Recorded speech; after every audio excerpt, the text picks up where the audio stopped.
ಮೊನ್ನೆ ತಾನೇ ಒಂದು ಪ್ರೀಮಿಯರ್ ಶೋ ಇತ್ತು, ನೋಡ್ಕೊಂಡು ಬಂದೆ. ನಮ್ಮ ಸೂರಜ್ ಶೆಟ್ಟಿ ಅವರು ಮಾಡಿರೋ ಸಿನಿಮಾ, ಆ ಮೂವಿ ನೇಮ್ ಒಂದು ಟಾರ್ಟೈಸ್ ಅಂತ. ಇದೊಂದು ಪಕ್ಕಾ ಸಸ್ಪೆನ್ಸ್ ಥ್ರಿಲ್ಲರ್ ಅಂಡ್ ಇನ್ವೆಸ್ಟಿಗೇಷನ್ ಮಾಡೋ ಸಿನಿಮಾ. ತುಂಬಾನೇ ಚೆನ್ನಾಗಿದೆ, ನನಗಂತೂ ಪರ್ಸನಲ್ ತುಂಬಾ ಇಷ್ಟ ಆಯ್ತು ಈ ಸಿನಿಮಾ. ಈ ಮೂವಿಲಿ ಸ್ಟಾರ್ಟಿಂಗ್ ಇಂದ ಕೊನೆವರೆಗೂ ಸಸ್ಪೆನ್ಸ್ ನ ಸಖತ್ತಾಗಿ ಕ್ಯಾರಿ ಮಾಡಿದ್ದಾರೆ. ಸಸ್ಪೆನ್ಸ್ ಥ್ರಿಲ್ಲರ್ ಮೂವಿನ ಇಷ್ಟಪಡೋರು ಯಾರು ಕೂಡ ಈ ಸಿನಿಮಾನ ಮಿಸ್ ಮಾಡಕ್ ಹೋಗ್ಬೇಡಿ. ಯಾಕಂದ್ರೆ ಈ ಸಿನಿಮಾದಲ್ಲಿ ಯಾರನ್ನ ಇಷ್ಟಪಡ್ತಿರ್ತಾರೋ ಅವರೇ ಇವ್ರನ್ನ ಸಾಯಿಸ್ತಾರೆ. ಯಾಕೆ ಅಂತ ತಿಳ್ಕೊಳ್ಬೇಕು ಅಂದ್ರೆ, ಈ ತಿಂಗಳು 24ನೇ ತಾರೀಕು ರಿಲೀಸ್ ಆಗ್ತಿರೋ ಈ ಸಿನಿಮಾನ ನೀವೆಲ್ಲರೂ ಹೋಗಿ ಥಿಯೇಟರ್ ಹೋಗಿ ಒಳ್ಳೆ ಎಕ್ಸ್ಪೀರಿಯನ್ಸ್ ಮಾಡಿ ಯಾಕೆ ಕೊಲೆ ಮಾಡಿದ್ರು ಅಂತ ಹೋಗಿ ತಿಳ್ಕೊಳ್ಳಿ. ಅಂಡ್ ಈ ಮೂವಿಲಿ ನನಗೆ ಪರ್ಸನಲ್ ಆಗಿ ಒಂದು 2 ಕ್ಯಾರೆಕ್ಟರ್ ತುಂಬಾ ಇಷ್ಟ ಆಯ್ತು.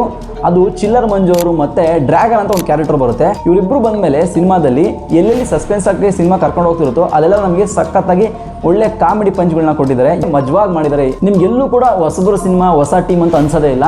ನಾನು ಗ್ಯಾರಂಟಿ ಕೊಡ್ತೀನಿ, ಈ ಮೂವಿನ ನೀವು ಆಚೆ ನೋಡ್ಕೊಂಬಂದ್ಮೇಲೆ ಡೆಫಿನೆಟ್ ಆಗಿ ತುಂಬ ಇಷ್ಟಪಡ್ತೀರಾ. ಹಾಗೆ ನಿಮ್ಮ ಒಂದು 4-5 ಜನ ಫ್ರೆಂಡ್ಸು ಕೂಡ ಹೇಳ್ತೀರಾ ಅಂತ.